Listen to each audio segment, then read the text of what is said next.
Now we come to your hero. So Kaattu Chenbagam is a viral song. ഞാൻ ഇങ്ങനെ ആലോചിക്കുന്നു Tovino and അയാദു നിങ്ങൾ രണ്ടുപേരും ഫുൾ സ്ലോ മോഷനിൽ പറക്കുന്നു, പിന്നെയും പറക്കുന്നു, കാറ്റടിക്കുന്നു, റൊമാൻസ് ഇങ്ങനെ പാറിപ്പറക്കുന്നു. ഭയങ്കര ഒരു റൊമാൻറ്റിക് സോങ്. എങ്ങനെ ഉണ്ടായിരുന്നു അത് ഷൂട്ട് ചെയ്തപ്പോൾ നിങ്ങളുടെ ഒരു കെമിസ്ട്രി?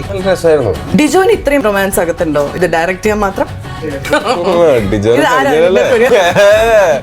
കാര്യം ഞാൻ പറയുന്നുണ്ട്. അപ്പൊ ഇത് ഷൂട്ട് ചെയ്യുമ്പോൾ ഡിജോ എന്താണ് ഈ പാട്ടിനെ കുറിച്ച് briefing? What did he tell you about this song? എന്നോട് ബ്രീഫ് ചെയ്യാൻ എന്റെ തലേ ദിവസമേ വന്നു. ഡിജോക്ക് ഞാൻ ഇതിൽ ഡാൻസും കൂടെ കളിച്ചാൽ കൊള്ളാന്നുണ്ടായിരുന്നു. അത് അപ്പൊ തന്നെ കട്ട് ചെയ്ത് വിട്ടു. ബാക്കി പറ എന്ന് പറഞ്ഞിട്ട് നമുക്ക് സൈക്കിളും കൊണ്ടാക്കിട്ട് നടക്കാം, സൺസെറ്റ് നോക്കി ഇരിക്കാം, ഫ്ലിപ്പ് അടിക്കാം, ചാടാം, കുറച്ചുകൂടി പൊക്കത്തിന്ന് ചാടാം, മുണ്ടെടുത്ത് ചാടാം, മുണ്ട് മടക്കി കുത്തി ചാടാം. അതായിരുന്നു എനിക്ക് കിട്ടിയ ബ്രീഫ്. ഞാൻ അപ്പൊ അങ്ങോട്ടൊരു ബ്രീഫ് കൊടുത്തു. നമുക്ക് ഇതില്ലാത്ത ഡാൻസ് ഇല്ലാത്ത I can, but I didn't dance.